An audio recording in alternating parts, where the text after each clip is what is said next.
This Torah class is brought to you by TorahAnytime.com. Okay, I'm going to have Shabbos Rabbi Glatstein, Parshas Shemini. So this week there wasn't enough time to get this to the typist, but at least we have some ideas on Parshas Shemini. Some of them I recorded this morning, and others I have not said yet. Vayhi bayom hashmini. So the Parsha begins, it was on the 8th day. So, there's a teaching that the Chassam Sofer brings down in Arachaim and his Hagois. The Kaf HaChaim, I believe, also brings it, that we have a tradition that the third Beis HaMikdash will be built on Pesach, but because Ein Ma'arvin Simcha B'Simcha, it will not be inaugurated on Pesach. Instead, Masechta Sofrim says the final 7 days of Nisan are reserved for the Chanukah of the third Beis HaMikdash. So perhaps we could suggest, Vayehi Bayom Hashmini. We usually lay Shemini after Pesach. Pesach is, in principle, 7 days.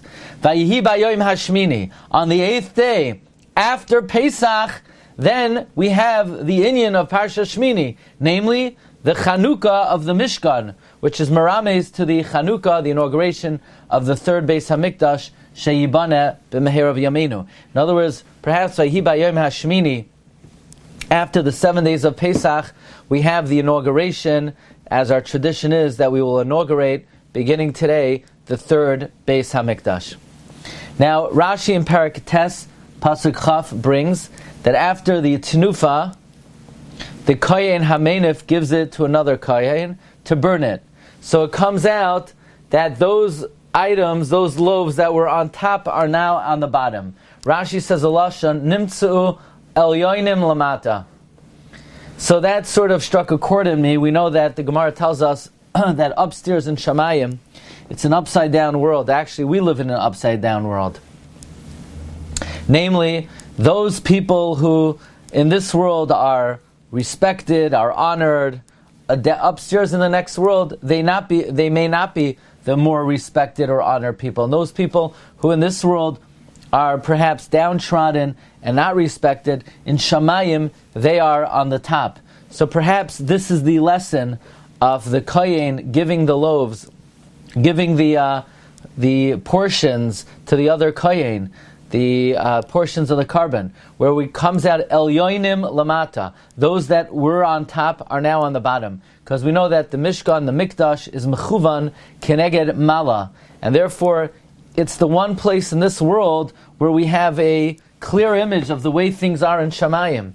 And in Shamayim, it's Elyoinim Lamata V'Tachtoinim Lamala.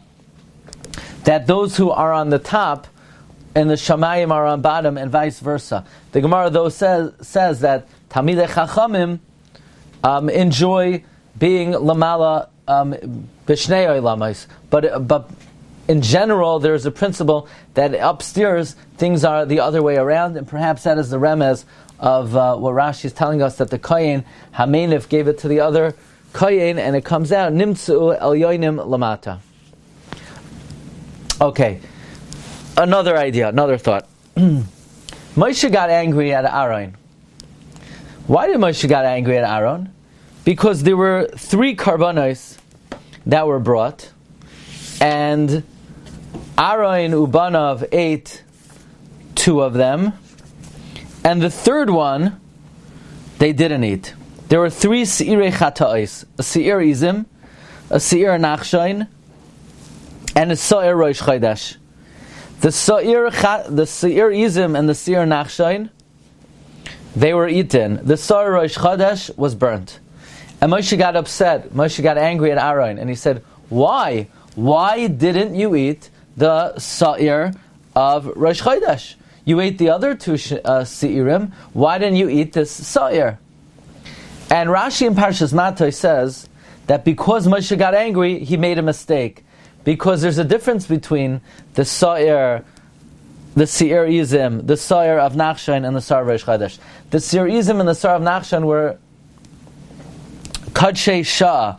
They were a Hira Shah. They were a one-time carbon. A one-time carbon you're allowed to eat be'aninos. Aaron was an oinain. However, the Seir of Rosh Chodesh was Kadshei Doiros, and that you're not allowed to eat be'aninos. So Moshe got angry, and therefore he made a mistake. And Rashi and Matos gives two other examples where Moshe got angry and he made a mistake. So Moshe got angry and he made a mistake regarding the spoils of war. Or Moshe got angry, and therefore he said, Shimuna Hamoirim.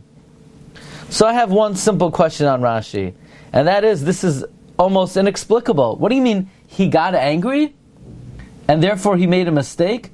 Bishlama, by Shimuna Hamoirim, he got angry because they did something wrong, and he called them rebels. Or he got angry, and he made a mistake regarding the Shalal, regarding Hagala. But in this case, Moshe Rabbeinu knew the halacha. Moshe knew the difference. There's a difference between Kadshei Shah and Kadshei Doiros. How do we know he knew the halacha? Because when Aaron told him the halacha, Moshe Rabbeinu said, Shachachti, you're right, I forgot it. That means he knew it originally. So if he knew it originally, why did he get angry in the first place? The whole thing is circular. Why did Moshe Rabbeinu get angry? In the other two instances, something happened that got him upset, and because something got him upset, he got angry. But in this case, why did he get upset? Because Aaron wasn't eating the Shiur of Rosh Chodesh. But Moshe knew that the Shiur of Rosh Chodesh and Oin is now to eat. So Moshe knew that, so why did he get upset in the first place? And by the way, I found in the Torah's Kohanim that the Torah's Kohanim takes out this example. The Torah's Kohanim says it doesn't make any sense. He didn't get angry, he made a mistake to begin with. But our Medrash says Moshe got angry and therefore he made a mistake. But if he knew the halacha to begin with, why did he get angry? The Rashash asked this question I found on the Medrash. I want to offer the following answer. The Mesilas Yesharim in Shar Nekios, when he talks about different levels of anger, he says the highest level is the level of Hillel. That when people would do things that were annoying, no kas would arise in his mind at all. That's the highest level. The second to highest level is, the Mesilas Yesharim says, kas is natural, kas is b'derech hateva, and so a person will get angry for a split second, and a moment later the seichel kicks in and overcomes the kas. The lashon of Mesilas Yesharim is yesh oid pachos mizeh v'hu shekasha lechos. It's hard to get him angry. V'kas loy lahashchis v'loy lechale. His anger is not destructive. Ela kas muat. It's very minute. V'kama za'amoi. How long is the anger? Rega v'lo yosef. Just a moment. Dahainu misha shahakas misayir by beteva. From the moment the anger arises in him naturally, ad shegam hatvuna tisar kenegdoi, until seichel counteracts it. So I want to suggest as follows. If kas is natural by nature, then Moshe Rabbeinu, when he saw Aaron eating from the Shiurim and the Shiur of Nachshon, that he understood, because the Shiurim that are l'sha, an oinein's allowed to eat. He had to access through his seichel, through his memory, that Kadshei Doiros are different. Well, that takes a split second. You have to make a chiluk in halacha. You have to say, I understand why Aaron is eating the Shiur of the Shiurim and the Shiur of Nachshon. And now Moshe Rabbeinu has to make a chiluk in his mind, in his seichel, that the Shiur of Kadshei Doiros is different. Well, that takes a moment, that takes a split second to make that intellectual calculation.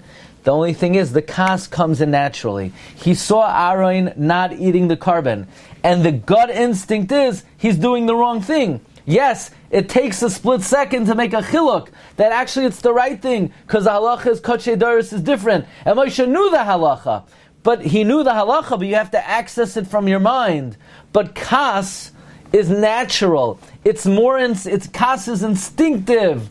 Knowing halacha is not necessarily instinctive. You have to make a chiluk. So in that split second, Moshe, Chazal say, was nesar lekas, and that made him forget the halacha. Fine. Weiter. Why do we learn Shemini after Pesach? Why is it important to read about not eating bugs after Pesach? So very simple. Rashi says at the end of the Parsha, Parak Yirala Pasuk Mem Hey, Ani Hashem Hamala Eschem Me'aretz Mitzrayim Liyaslachem Lilokim. Rashi says in the brackets that if I only took you out of Mitzrayim only so that you shouldn't eat bugs, Dayenu. So this is an important Parsha to read right after Pesach, because now that we're out of Egypt, God took us out of Egypt, you should know that if the only reason God took you out is so you shouldn't eat a caterpillar for breakfast, it's worthwhile. That's why Shemini comes right after Pesach. And we could also say, there are 91 psukim in Shemini. We know 91 is Gematria Amen. On Pesach, we're given many brachos from Hashem. Pirkei Rabbi Glatstein says the gates of Tal, of Shamayim are open. That's why Rivka told Yaakov to get the brachos on Pesach. And in fact, Yaakov got the brachos of Yitzchak on Pesach. And the Gra says the reason we say Chad Gadya is to go back that through the two Gedaya Izim, through the Gadya, we were Zoichet to all the blessings. So the purpose on Pesach, our objective is we want to get the blessings.